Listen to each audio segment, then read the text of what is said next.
Chavit Singson nanawagan na magbitiw si Pangulong Marcos bago mag-November 16.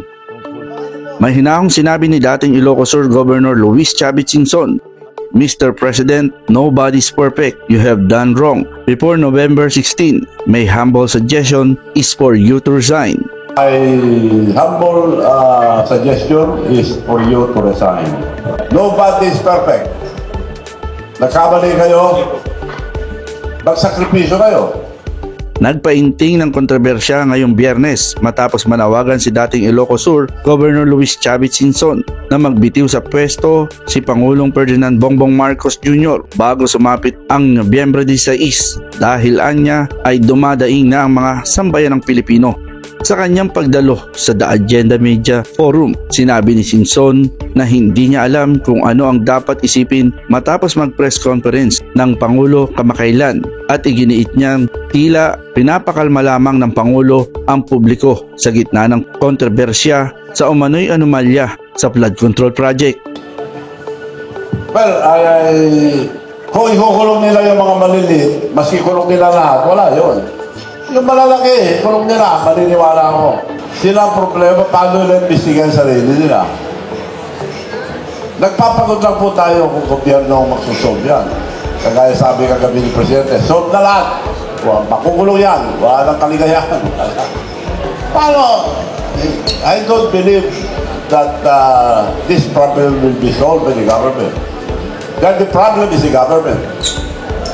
Ayon kay Singson, hindi dapat ang mga kontratista ang habulin, kundi ang mga tunay na utak sa likod ng bilyong pisong ghost project. Binigyan diin niyang ang Diskaya Construction Firm umano ay may humigit kumulang 10 bilyong proyekto sa Ilocos Norte at 4 lamang sa daang-daang proyekto ang nainspeksyon ng Independent Commission on Infrastructure o ICI. Dagdag pa niya, dahil sa hindi maampatang katiwalian, napapahiya na ang bansa sa international community. Apat ang pinuntahan, mahigit kulang-kulang 200 ang flood control sa Ilocos Norte. Pero meron akong ebidensya na kinunan sa mga ibang lugar, puro sira-sira. Ganun ba mag-imbestiga? Sandali lang doon. Sandali lang sila. Malis na. Tapos, walang flood control. Ang nagsasabi noon, yung mga dinyero ng ginamit doon. Hindi, makulong sila eh. Para masabi na napagbigyan na ako, tinignan niya, hindi totoo sinasabi ko, malinis. Malaking rally sa November 16 to 18. Naniniwala si Singson na mahigit 1 milyong Pilipino ang posibleng sumama sa planong peaceful rally mula Nobyembre 16 hanggang 18. Nanawagan siya ng tapang at malasakit lalo na sa kabataan dahil anya ay nakasalalay ang kinabukasan ng bansa. Hindi namin alam kung hanggang kailan kami. Maaaring bukas, patayin kami o papatay. Pero ito, kinabukasan nyo to. Don't give up.